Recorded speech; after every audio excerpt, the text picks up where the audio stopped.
Then they go strangely quiet. Not peaceful quiet, but the kind that makes your instincts sit up before your mind does. You feel ignored, watched, unsettled, and somehow guilty, even though nobody said anything obvious. That silence is not distance, it is preparation, and the worst part usually comes next. Once you understand why jealousy goes quiet, you stop missing the warning and start protecting yourself. First weapon: when the room goes cold, say less, watch more, and trust the pause. Jealous people get loud when they still think they can win, but quiet when winning looks impossible. Noise belongs to competition, but silence belongs to strategy, and that is where sabotage begins.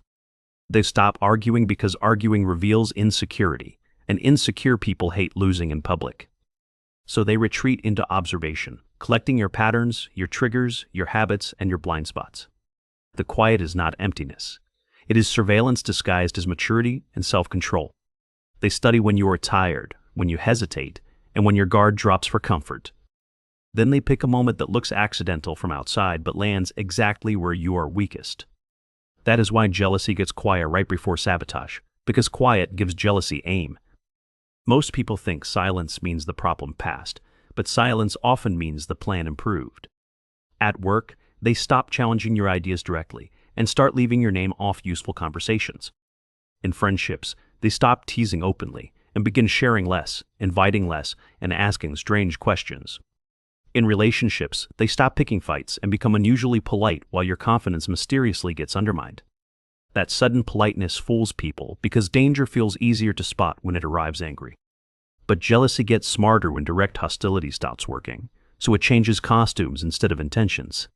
Here is the first hidden sign: their warmth becomes thinner, but their curiosity becomes sharper. They ask where you are going, who you met, and what happened, but sound strangely flat. That is not interest. It is measurement, because sabotage needs information before it becomes action. The jealous person goes quiet to map your strengths, then attacks through timing instead of force. That timing is everything, and most people miss it because they are still hoping for honesty.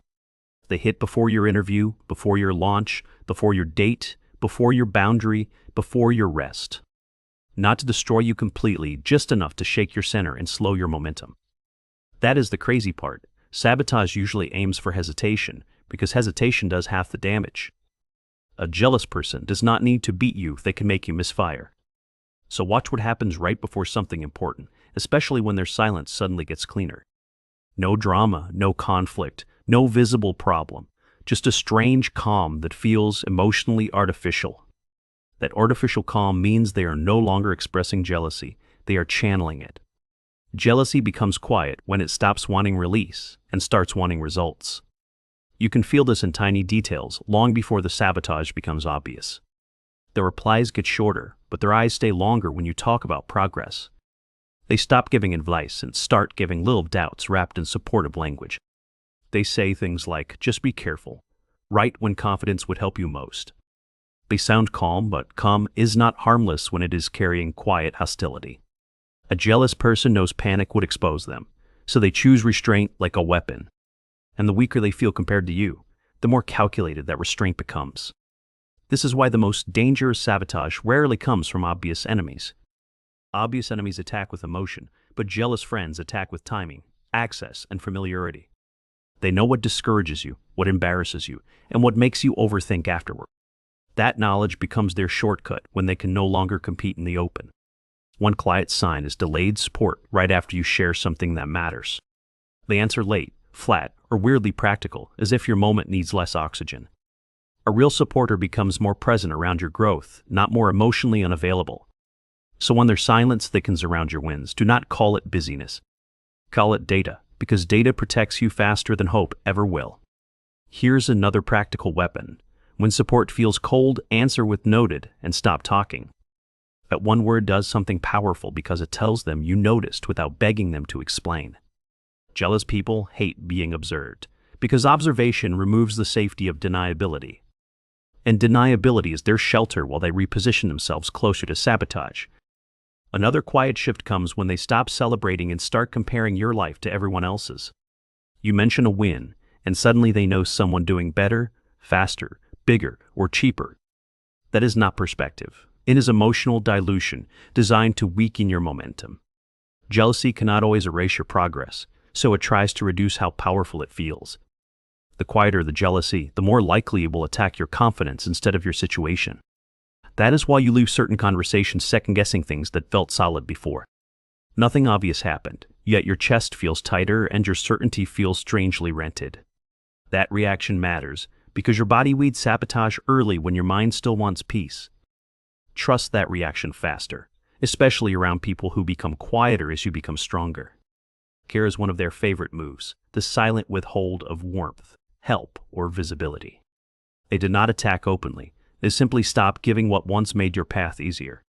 No introduction, no endorsement, no useful information, no warning before somebody undermines you. That absence becomes sabotage because silence around truth often helps a lie move faster. Jealous people love omission because omission leaves no fingerprints unless you already understand the pattern. The same thing happens in groups when they suddenly stop backing you the way they used to. They go quiet when someone disrespects you, then watch whether you will swallow it again. That silence is not neutrality. It is permission disguised as discomfort for them. People who resent you rarely defend you when defending you would strengthen your position. Here is the ugly truth most people miss. Sabotage needs a clean face to survive. So jealousy goes quiet first, because quiet looks mature while planning looks invisible. When a jealous person stops reacting emotionally, do not relax automatically yet. Ask yourself what they gain by staying unreadable while your life enters a vulnerable moment. The answer is usually access, timing, and cover, which are the perfect tools for sabotage. At work, they become helpful around your deadlines and careless around your credit. In friendship, they become quiet around your wins and chatty around your mistakes. In family, they become polite before gatherings, where your image can be subtly damaged. Different setting, same weakness, they cannot outshine you, so they try to reposition you. That repositioning often starts with quiet distance, so you do not brace for impact. If they stayed openly jealous, you would protect yourself sooner and trust them less. So they trade visible emotion for controlled behavior, which keeps your guard politely lowered. Here is a simple defense that changes everything. Stop narrating your next move to everyone. Jealous people sabotage best when they know your timing, your hopes, and your pressure points. Move quieter, share later, and let results speak before insecure people can contaminate the process. This is not paranoia, it is protection, because access should be earned, not assumed. Another weapon is delayed response when their silence starts feeling loaded instead of natural. Do not text first to fix an energy shift you did not create. Do not over-explain to somebody gathering your insecurity, like evidence against you. Do not ask, "Are we okay?" when their quietness already answered the deeper question. Ask instead, what changed in their behavior, and let pattern replace wishful thinking. That shift in focus saves you from the oldest trap, personalizing somebody else's insecurity. Jealousy is not your flaw reflected back. It is their weakness exposed by your movement. They got quiet because your progress removed the fantasy that they were naturally above you. Now they need another way to feel powerful, so sabotage starts looking attractive.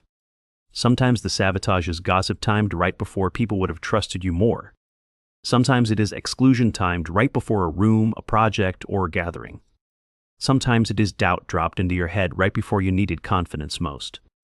And sometimes it is their favorite move of all, doing nothing useful when it matters.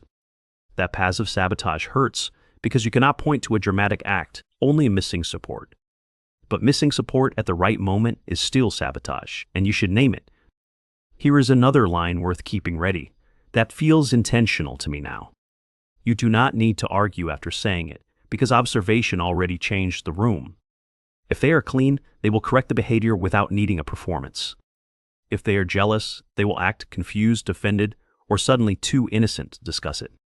That over-innocence is another quiet sign, because weak people hide behind softness when cornered. The part that destroys people is usually invisible. They keep hoping silence means peace. So they stay open, keep sharing, keep trusting, and keep dismissing what their body already registered. By the time sabotage becomes obvious, they are shocked instead of prepared.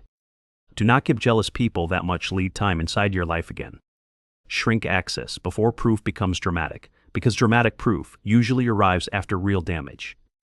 Less access means less information, less emotional leverage, and less room for their timing games. It also shows you who valued you and who valued your availability. People with clean hearts adjust to your boundaries without turning cold or strategic. People with envy react to boundaries like you just removed their easiest supply. That reaction is not heartbreak, it is exposure, and exposure makes weak people dangerous. So the quiet before sabotage is really the quiet after exposure for them. They saw they could not compete, charm, or control you the old way anymore. Now they are choosing the cheapest weapon left, hidden interference with a calm face. Remember that whenever somebody suddenly gets quieter as your life gets better, better does not trigger healthy people into strategy, but it absolutely triggers insecure ones. So stop reading every silence as maturity, kindness, healing, or harmless distance. Some silence is peaceful, but jealous silence is loaded like a trap under leaves. Do not confuse their quietness with self-improvement, because self-improvement changes behavior, not just tone. If their silence ends in rumor, exclusion, or timed doubt, the quiet was never innocent. And if nothing dramatic follows, the silence still taught you who cannot handle your progress. That lesson alone is worth acting on, because prevention is cheaper than recovery every single time. Keep your plans close, your face neutral, and your standards louder than their disappearing warmth. Leave some messages unanswered for a while and let discomfort reveal who expected instant emotional access. When they test you with silence, do not chase. Let the silence return the truth. Respect arrives differently from jealous people. It appears only after distance removes the discount. You do not need everyone comfortable. You need yourself alert, intact, and difficult to sabotage. Your job is not to decode every motive perfectly, only to notice repeated patterns quickly. Notice the thinner warmth, the sharper curiosity, the delayed support, and the strategic calm. Notice when their silence appears right before your important move, not during random ordinary days. Notice who becomes unreadable when you are rising and suddenly present when you stumble. Those are not mixed signals. They are quiet admissions from someone too weak to compete cleanly. So this week, share less before one important move and watch who gets strangely quieter. Tell me what changed first. Subscribe for more protection and stay impossible to undermine.